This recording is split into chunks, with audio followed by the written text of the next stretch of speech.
Hello. Hello, sir. Ẹ kalẹ́ sà. Hello, sir. Iṣẹ́. Yes, sir. Pé kí ẹ fún mi ní ìmọ̀ràn kan ní sà.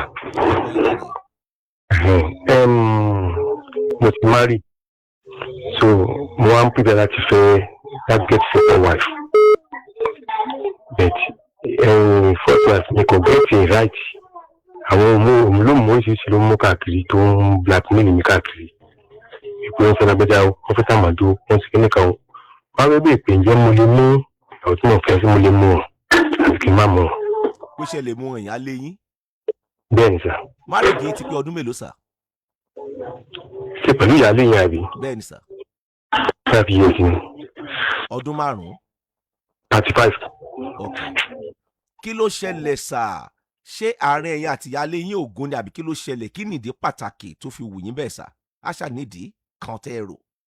Ṣé láti fẹ́ second wife àbí? Kí nìdí pàtàkì? Mo ti ń ṣe lọ́jọ́jọ́ ọmọ. Sọ̀n tó ń ṣẹlẹ̀ ni. Wọ́n máa lọ ọlọ́jọ́jọ́ ọmọ àbí? Bẹ́ẹ̀ni. Wọ́n mọ̀ kẹ́yìn nìkan nú ilé. Bẹ́ẹ̀ni sà. Ẹ wá máa ra kókó àtàkùn yín àbí bẹ́ẹ̀ kọ́ sẹ́ máa ra jẹ́ jẹ́. Bẹ́ẹ̀ni táyìn alẹ́ yẹn ṣé alẹ́ yẹn ti ń dangerous báyìí. Ilẹ̀ sí àwọn tó sì máa tó ìta bá ń fi pọ̀ ńlẹ̀. Ṣé ìdí nìyẹn? Bẹ́ẹ̀ni sà. Ẹ̀yin náà kì í ṣọmọdé mọ́. Ẹ̀yin lẹ̀dẹ̀ ní ìgbésí ayé yín.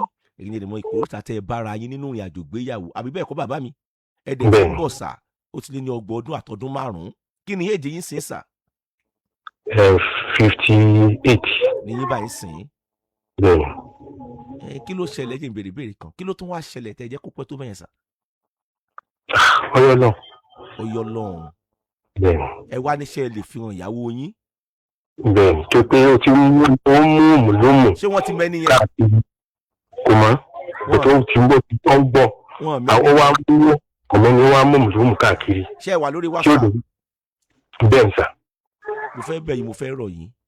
Màá fi nọ́mbà mi síta lórí ètò. Ẹ pé ẹ drop first ní sórí WhatsApp. Ó ti yẹn sà. Ṣé ẹ ti gbọ́ sà? Ẹ drop sórí WhatsApp mi. Ẹ lè ṣe yẹn lálẹ́ tó bá di ní ọ̀la sà. Tí n bá tún dá yín lóhùn ẹ jẹ́ má bínú bàbá mi, ẹ má bínú torí Ọlọ́run sà. Ẹ kàn háì mi. Ó ti yẹn sà. Sọ́gbà máa sọ̀rọ̀ fún yín ọ̀kí n pè é gan fún ara mi. Mo máa ń ṣe bẹ́ẹ̀ dáadáa. Ṣé ẹ ṣe mo dúpẹ́ sà? Mo ṣe jẹ́ nìyẹn sà. Ẹ ṣe. Ṣé Ọlọ́run ní kí n dúpẹ́? Thank you very much.